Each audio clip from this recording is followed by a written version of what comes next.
Hi, this is Roger. Thanks for dropping by. This is a Sunday morning chat video. So if you don't like those sort of videos, you can bail out now. We're always talking about orchids being adaptable.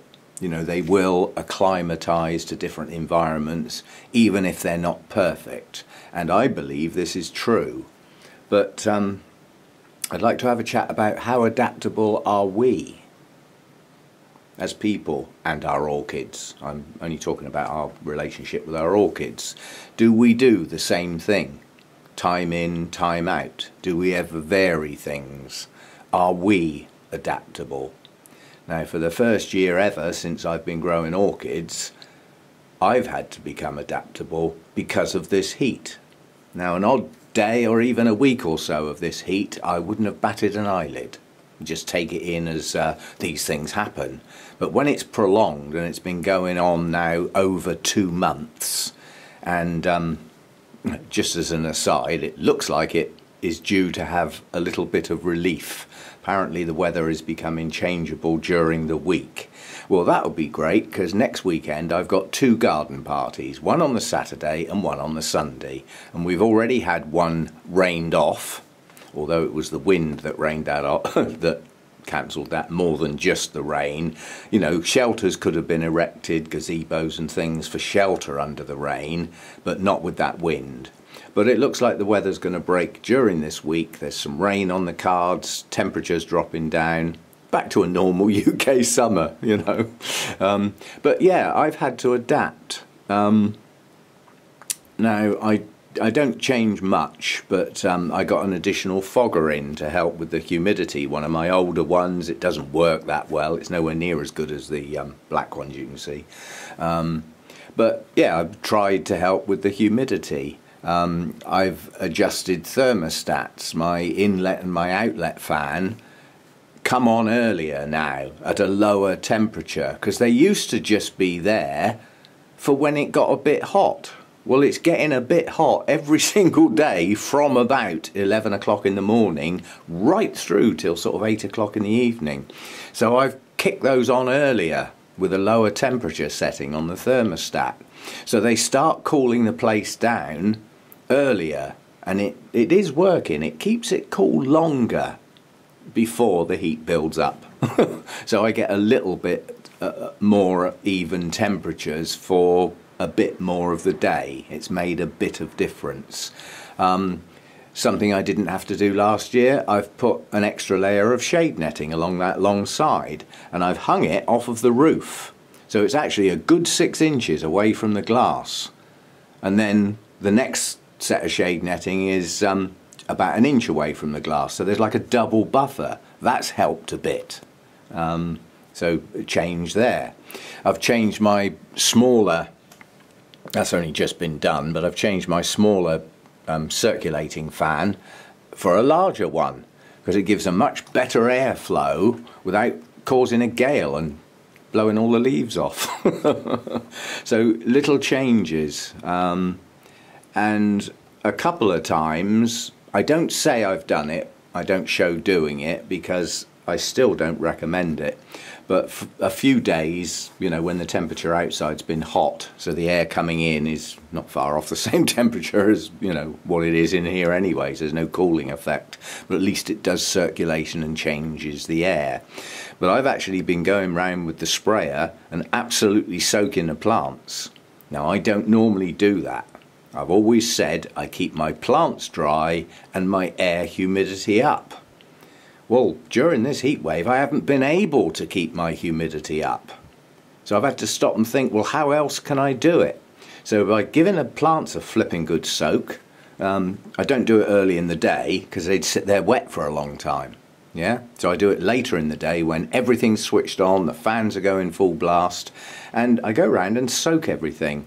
Now that has 2 effects. It raises the humidity quite dramatically for a while. Obviously it dries off relatively quickly because of the air circulation and the temperature. But it also has a cooling effect. Yeah, you've all heard about evaporative cooling. I mean, if you want to see it in its good form, if you have a look at Oliver's greenhouse, if you have a look in his greenhouse, he's got an old-fashioned swamp cooler. Now, these evaporative coolers work really well because they're effectively quite a powerful circulating fan, but hanging in front of that fan is something that's constantly wet. So you have a big tank of water and some mechanism to get that water to run over whatever it is, a grill or something like that. So as the fan blows through, it evaporates the water, which has a cooling effect. So it doesn't just circulate the air, it cools it and keeps the humidity up. These are marvellous gadgets. But if you've already got an area with quite high humidity, they don't work so well. And I haven't got room for one because they're relatively large. And in addition to that, it wouldn't get used much, and they certainly ain't cheap. I know Oliver got his second hand and cleaned it up, and I think he had a repair or two to do, but he got it working for next to no cost.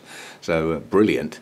But yeah, so I've got no plans on getting one because this is a rare event. A summer like this in the UK is a rare event. Now, with global warming, which to some people is just not happening, of course. Dumbass. But maybe these sorts of summers in the UK will become more common. Who knows? We'll have to wait and see. There's an awful lot of reasonable science that says it's happening, whether we like it or not.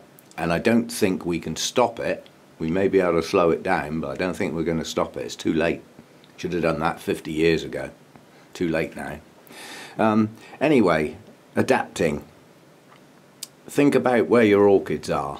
Do you just go over the same routines? Have you had a dramatic change in your environment due to weather conditions, change in your work habits, anything? You know, I mean, somebody who gets a job perhaps in the winter time where they're away, you know, they get up in the dark and come home in the dark. and you know, they're away all day long, so perhaps they don't leave the heating on like they may have done in the past, so it's a lot cooler. You know, that could have a marked effect on your orchids. So, you know, think about where your orchids live, and if they're happy in that environment, great. But if there are changes, either external or internal, that could have an effect on their well-being, then maybe you need to adapt what you're doing, when you're doing things. Watering earlier in the day, perhaps. If you are somebody that sprays your orchids, well, do they need doing twice a day or even 3 times because of, you know, your temperatures and the way the weather is affecting your plants? I mean, I know if these plants were outside, they'd probably get the hose on them a couple of times a day, but I can't get a hose on in here because of the electrics, but I can go round with the sprayer. So it's a minor change that's having an effect, and it is a benefit. Okay. Now, you're not going to like this, and I will get a lot of complaints, and I'll get a lot of reasons why I shouldn't do it, but just in one comment, somebody who used to work in large greenhouses, you know, probably a commercial environment, although I didn't inquire, and they reminded me of something that I'd completely forgotten about, and it's the old smoke bomb.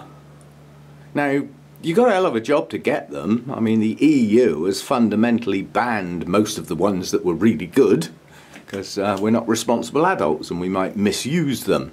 I mean, they should be used with extreme caution. But I've ordered one as a mass exterminator, as a one-off. I am getting quite a few mealybugs around. I'm reasonably confident that a few plants have got some spider mites, but they are so difficult to detect. You usually find out you've got them after the damage is done, and I don't want that damage. Yeah. Now, in this greenhouse, there are a few good guys which will have to be sacrificed. There's probably a couple of spiders lurking around. Well, sorry guys, you know, for the good of everything in here, you're going to have to go. But I've ordered one, and it is, you know, sort of light blue touch paper and run like a good one. Shut the door behind you quick. And I'll have to put something over the extractor and the inlet fan because there's too much airflow going through those. It'll look like my greenhouse is on fire from the outside. Have the old fire brigade round with their hoses. That'll cool it down. But yeah, so I'm going to give that a go as a one-off. The only problem with that is it's probably not going to kill eggs. I don't know, but probably not. And it may not even touch the scale, but it will touch the crawlers. Basically, it kills flying and crawling insects. It will completely deplete my grow room of ants. They'll be gone for good. Well, they'll come back in, but not in such numbers. And they're doing really well this year. They're enjoying this summer because their nests aren't getting flooded out by constant rain.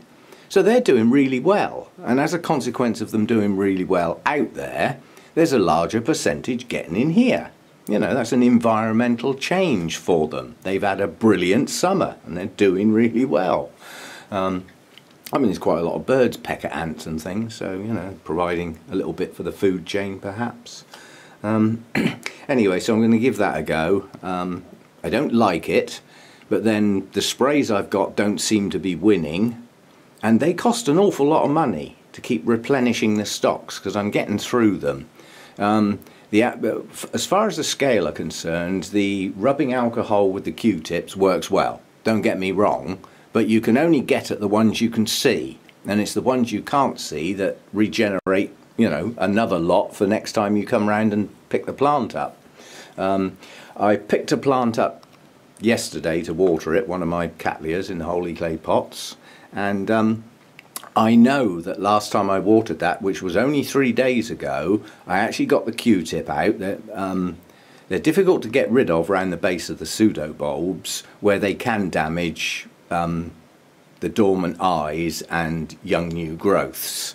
But they're not marking the leaves, they're not damaging the leaves. But once I see them migrate to the leaves, it's getting serious.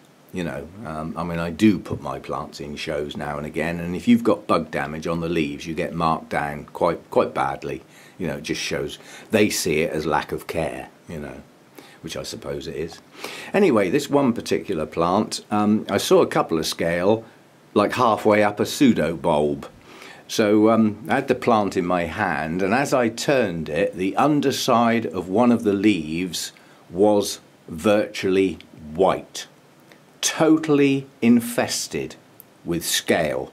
Crawlers starting to make that sort of fluffy area where they can all congregate and stay protected, and several adults. So I give it a good clean off with the alcohol, rubbed them all off so they're gone, and that process would also remove eggs. I'm sure soaking the leaves in rubbing alcohol really doesn't do the leaf any good, but then nor do the scale. Anyway, I'm going to give a smoke bomb a try. Obviously that's something I can do sort of, you know, later in the evening after all the fans have shut down and everything's off, and then it can just sit there overnight. Now the problem is I've got to plan for the next day to ventilate the room. Yeah, that's got to be done, and the plan is quite simple. Is that this fan sucks the air out of the greenhouse, and the one buried down there brings in fresh air from outside, and they're controlled by a thermostat. The thermostat actually controls one of these types of things, so I can plug anything I like in and run it off the same thermostat. So what I'll do is I'll unplug those two fans from the extension lead and set the thermostat really, really low, so that the next day I can take a deep breath, walk in, put those two plugs back in, which will start those fans immediately, and get out and shut the door behind me. Yeah, I mean, that can all be done in 20 seconds. I think I can hold my breath for 20 seconds, I'll manage. Yeah, and then just leave that running, make sure the air change in here is total, so that everything, you know, the nice fresh air comes in, and we'll give it a go, and then I'll keep my eye on things. But as I said, I'm not sure it will kill the adult scale because of their, you know, protective shell. I doubt if it'll do eggs, but anything that flies or crawls is going to be gone, and then it's like sort of starting from scratch, because things are getting a little bit out of hand in places. And as I said, that one leaf on one cattleya yesterday turned me over the edge. I thought, if that can happen in that number of days, you know, where else are they? Where have I missed them? You know, what plant got watered and didn't show any signs? But from that point on, certainly with the cattleya types, I was making sure that I didn't just pick the pot up and water it and look round the base of the plant. I turned them upside down, well, held them up in the air so that I could look underneath. And I did find a few scale on the underside of some of the leaves that had escaped me, you know, so that's my plan for that. I don't like it, but as I said, the sprays just don't seem to be effective anymore. But the alcohol works, but as I say, you can only work with what you can see. It does work. It will kill the scale, and it does give you the opportunity to rub the adults away from their security. And once they break their seal and become loose, the alcohol will kill them. But if they stay attached, which they can do in places that you can't see, that's where they breed, and that's where the next generation of little crawlers come out and start the whole thing all over again. So I'm going to give that a try. The only other thing I can think where I've adapted is that the obvious thing is my frequency of watering is coming round to such an extent, it's every day. Now, I've never minded doing the mounts every day. Yesterday they didn't get watered because I did so much in here. They just got the sprayer. So they did get a bit of hydration. They weren't ignored all day long, but they didn't get what I call a proper watering. So I will now do that this morning, make sure they get a good go. And quite honestly, in here today, that's all that will need watering, because everything else has just been done over the last couple of days. So that's it. But chances are by tomorrow, if we get another hot one today, which is on the cards, and again tomorrow, it'll come round again. I'm not getting any rest from it. So it's a good job I'm not still working, because I think I'd have lost plants. If I was still working, when I was working, I used to have to be at work for 7:30, so I used to leave about 20 past, because it was only round the corner. And yeah, so I mean, I was up at 5, you know, and spending an hour and a half watering plants before I went to work when necessary. But the thought of having to do that virtually every day, I'm not sure I'd be able to keep up with it. So I'm retired now. I have the time, and quite honestly, I don't do much else that often. I have got other hobbies, I have got other interests, I have got people I like to visit and all that sort of stuff, but not often. They're not everyday events, so I can concentrate in here and get through this awkward period.